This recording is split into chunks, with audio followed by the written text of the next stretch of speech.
This class is how to make an NFT using artificial intelligence on your own PC.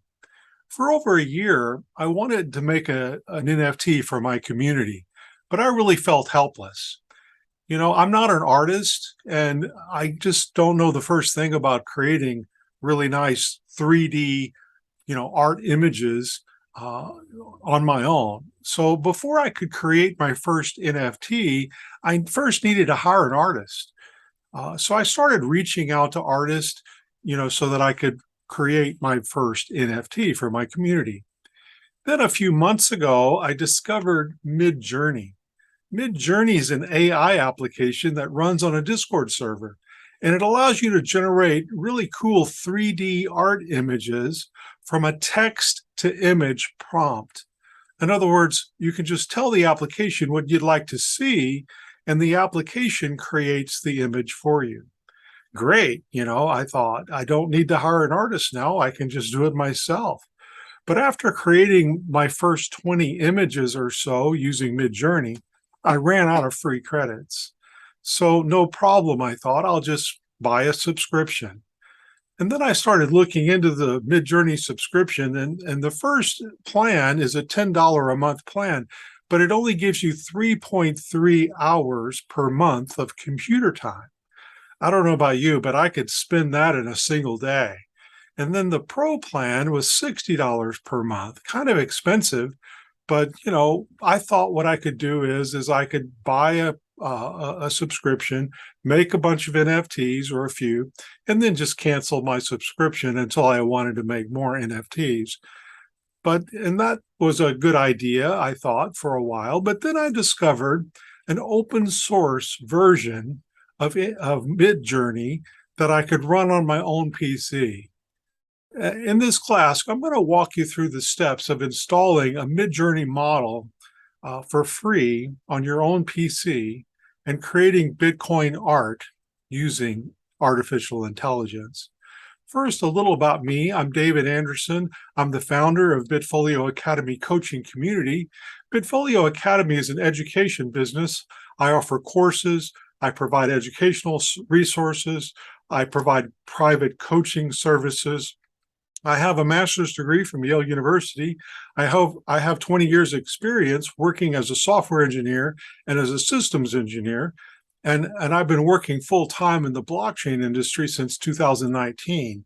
I'm a certified blockchain solution architect, and I'll be leading you through this course. I started my career as a teacher, and then I transitioned into systems and software engineering. So this makes me the best person to teach you this class. I started Bitfolio Academy in 2014, and I have a decade of experience mining crypto, trading crypto, investing in crypto.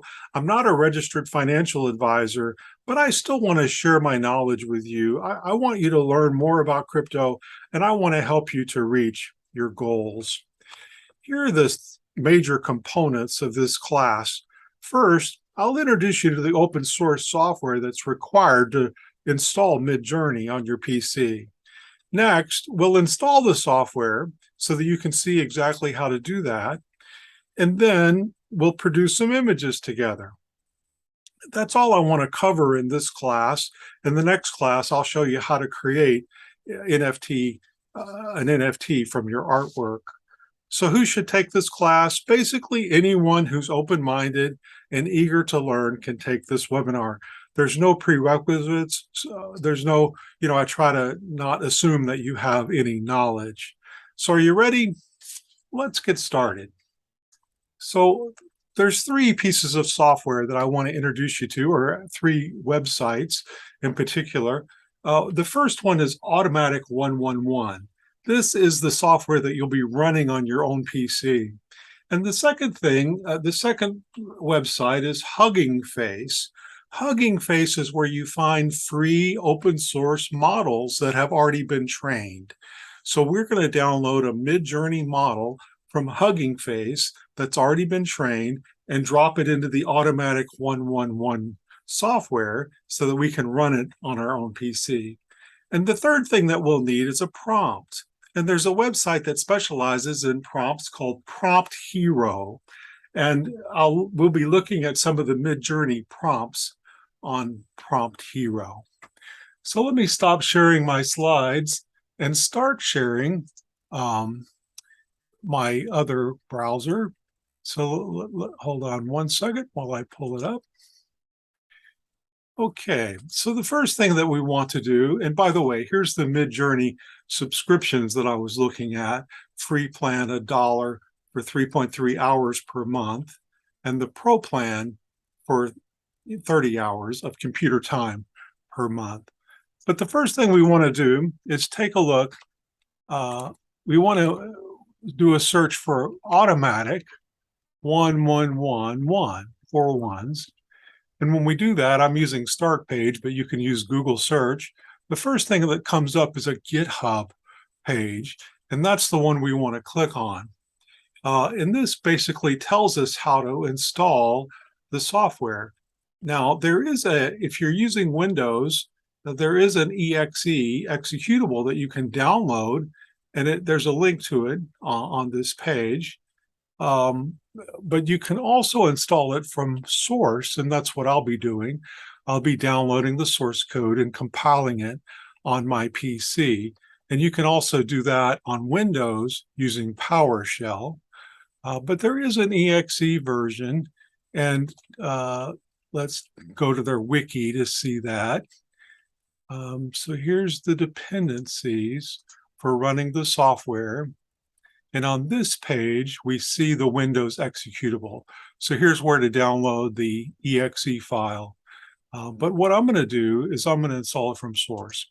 So the thing that I'm going to do is I'm going to copy this URL, and then I'm going to go to my command line interface. So let me stop sharing this screen and share my other screen. One second while I share so this is the equivalent of PowerShell. And the first thing I'm going to do is use the git command to clone this repository. And so what that's doing is grabbing the source code. Then I'm going to enter this directory and take a look at what's here. And in my case, there's a bat file if you want to run the bat file for Windows. But in my case, I'm using Linux, Ubuntu Linux. I'm going to execute the shell command, the Linux shell command. And what that's going to do is, this is the Python application. And so it's going to go down and it's going to download all of the Python dependencies that are needed to run this software. So what it's doing now is downloading Python Torch, and this is going to take probably a couple of minutes to download everything, but we'll just give it a second and let it download everything that it needs. And what's interesting about this software is that this is also how you launch the application. So you just, enter webui.bat or web.sh, and it will launch the application if it's already installed, or if it's not installed, it will download everything that it needs to launch the application. So when you come back, once the application is launched, we'll go back to the web browser, because that's how we use the application, is through a web browser. So the Python code launches a server, and then you connect to it on a specific port that it's defined, and you just go to localhost in your browser specifying this port. It'll give you the URL once it's finished launching the server.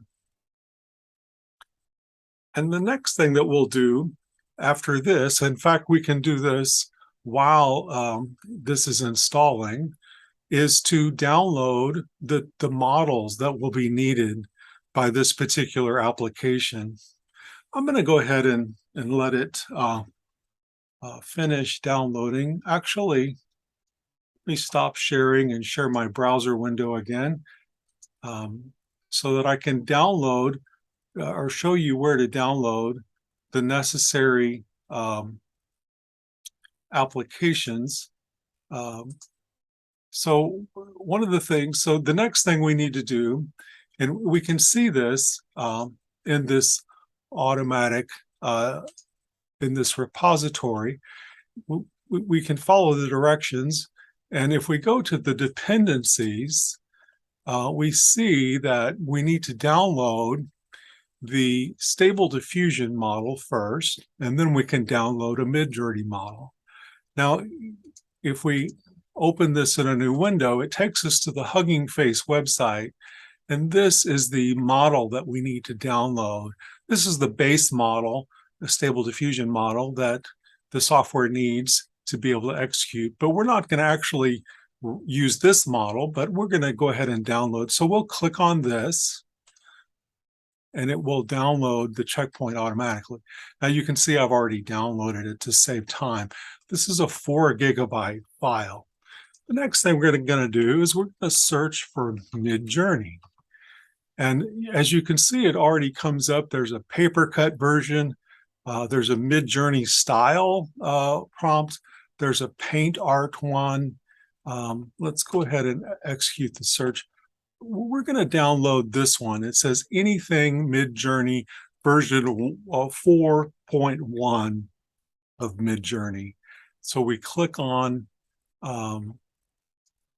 files and versions and see the checkpoint here. This is the file that we're going to download. I believe it's around 2 GB. And it says here, this is on GitHub, and it's Git LFS, but we can download it by clicking this button or this button here. And if we download it, you can see I've already downloaded it to save time. So you just download it and you save it. And let me show you exactly where to save it. So it's already starting to launch. Oh, you know what it's doing? It's downloading the Stable Diffusion that we just downloaded. So it recognized, this software recognized that it didn't have the model. So it's downloading the 4 GB model because it needs a model. So the software is just kind of an empty shell without a model, but a trained model that, so I don't know if you know much about AI, but what AI does is that you feed it a bunch of images, like thousands, tens of thousands even.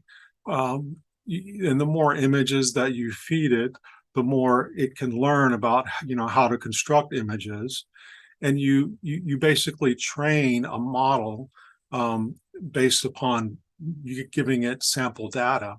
So you associate a prompt, some text, a text prompt with an image, and then it says, when somebody types in this text, produce this kind of image. And that's how you train a model. So these models are already pre-trained. Somebody has already uploaded a bunch of prompts and a bunch of images, and and trained a model. And then what we get is a checkpoint. And so we drop the checkpoint in the models directory, and in that way, the software knows where to find the models, and it will load the model. So I believe it's almost finished installing.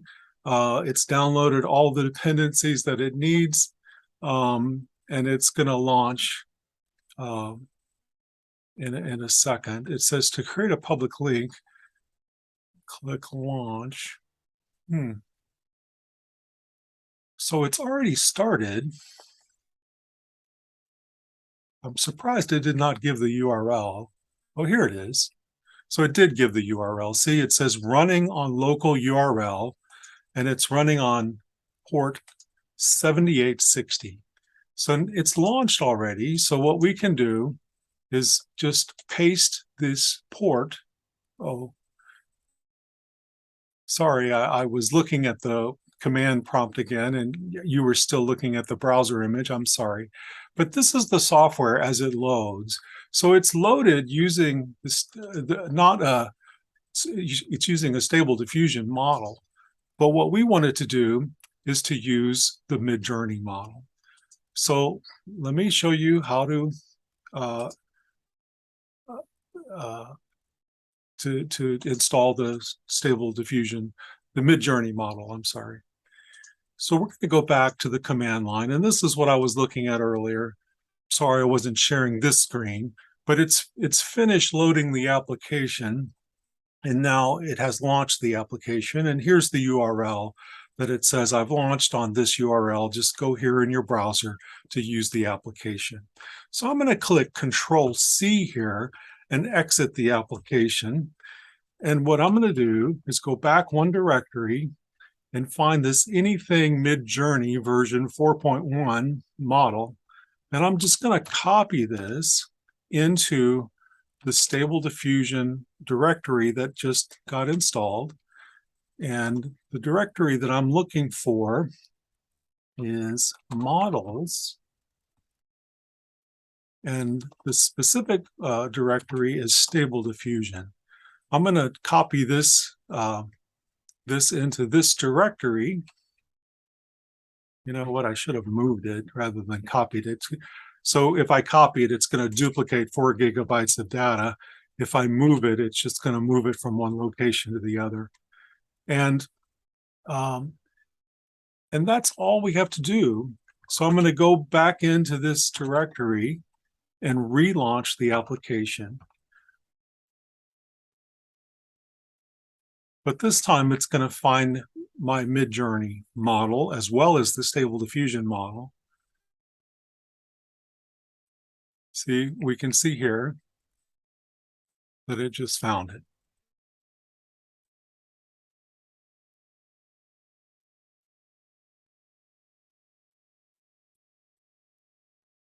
I'm going to copy the link again, stop sharing this screen and share my browser again.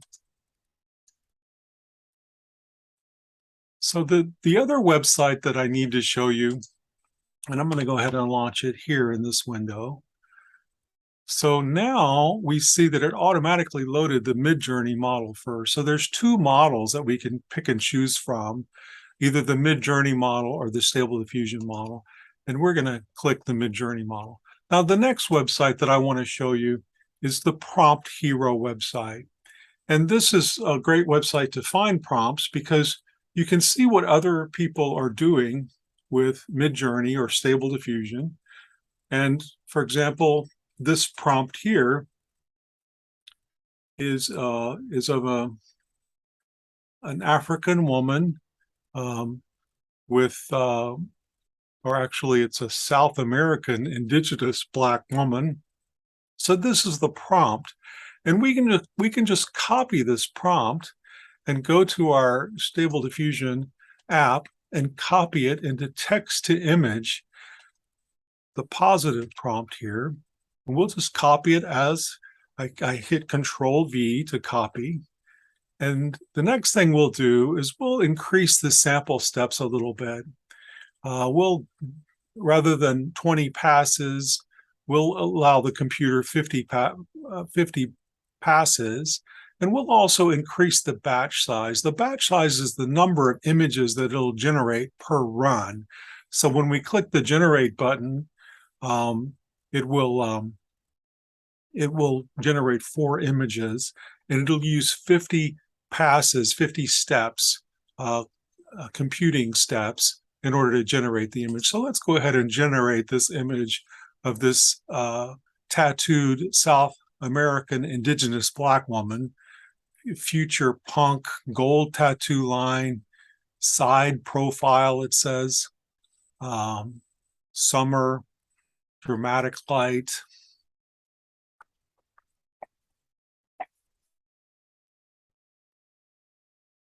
And by the way, if you want a new video card, you can, if your video card, you need a 4 gigabyte video card to use this application.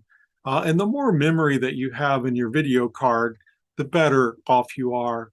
I would also recommend an NVIDIA video card because it has hardware built in that is predefined for this. So we created our own image of a indigenous Black woman using the prompt that we got off the website.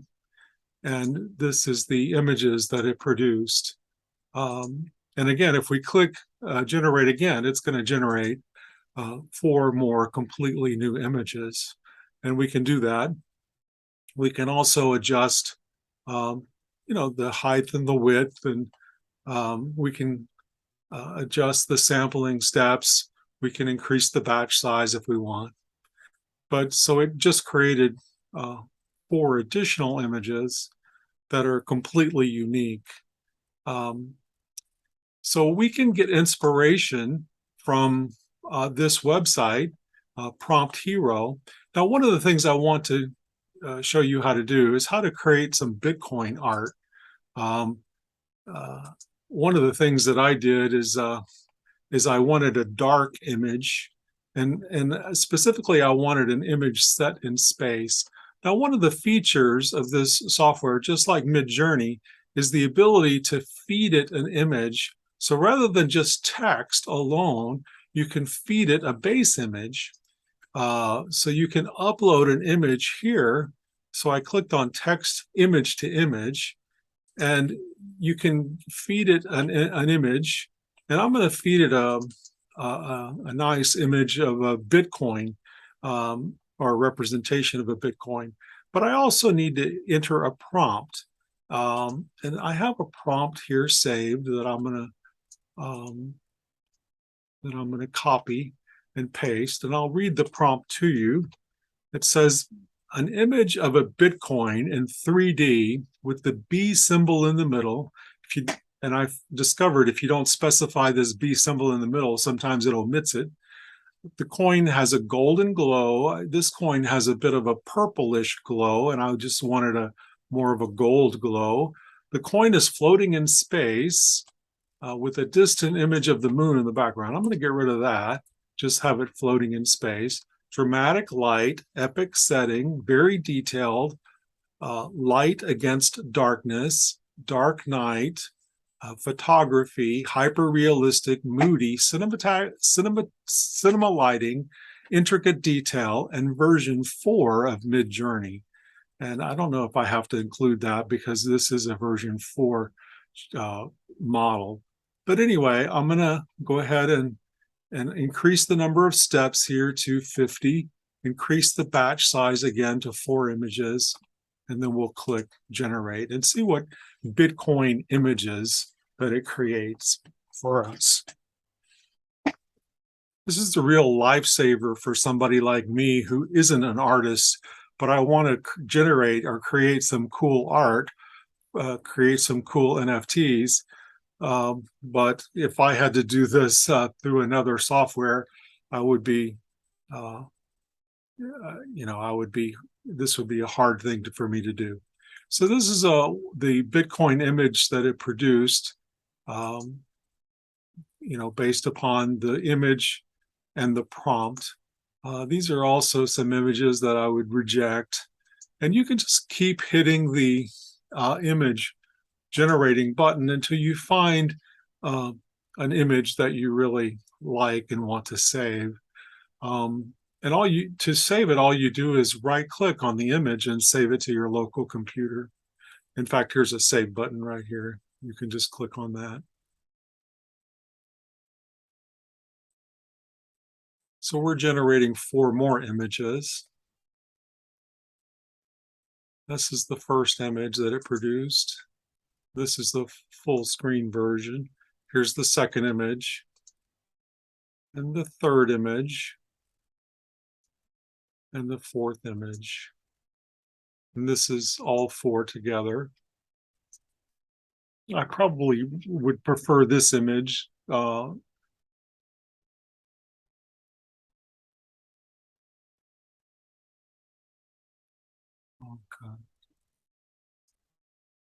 Oops.